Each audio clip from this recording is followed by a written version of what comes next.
Well, welcome back to the Football Hut, and I haven't done a video in a couple weeks, but we got some news on Saquon Barkley. It seems that he's not too happy about this whole situation with the contract. Now, as you know, if you don't know, the Giants tagged him as a franchise player. But before we get into that, I need you to hit the subscribe button and like this video, and let me know what you think about this video. So there's a little news about Saquon. He's doing I guess he has like a camp for kids, and he's been doing some interviews the last day or two, and he doesn't seem like a happy camper himself. And I'll play you this clip, and you can see that he's not happy about his negotiation situation with the Giants. I would say, well, everyone came out and said that I'm frustrated. Well, no one wants to get tagged. I mean, if you put anybody in a position, nobody wants to get tagged. But I don't think it was the thing that I'm frustrated most about is, like how I said, family business is family business, and then sources come out and stories get leaked and then come from me. So that's the only thing that I would say where frustrations come from. But I understand it. I'm well known. I'm mature enough to understand, like, this is the business. This is the NFL side of it. This is how it goes. This is how it works.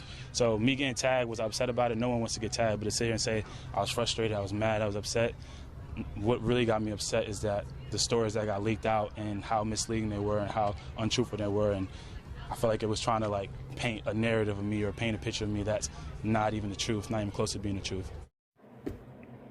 So as you can see, just by his tone, that Barkley is not too happy about the way he has been treated. He didn't seem to be too happy about the way he's being talked about in the press. And which I don't blame him. But he did play really well last year. That he has had to deal with some injuries. The thing about a running back, as you know, running backs don't have much of a shelf life, and a lot of them take such a beating. They don't play too far into their 30s. So the Giants, from their perspective, don't want to give him a long-term deal that takes him into his 30s. Now, he wants a lot of years, and he's really a great player. He made such a big difference with the Giants last year, especially in the first half. I mean, the Giants kind of, got up to the kind of start that they got off to based on the way he was playing for them.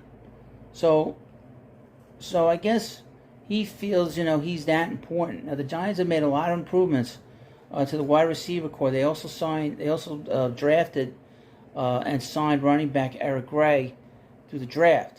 So they do kind of have a backup plan in case Barkley doesn't sign. Now, Barkley kind of made it seem that he will sit out.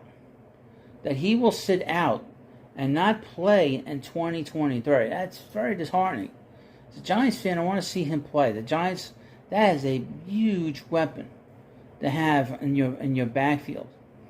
And I hope that the Giants and Barkley can come to cooler heads and sign a long-term deal.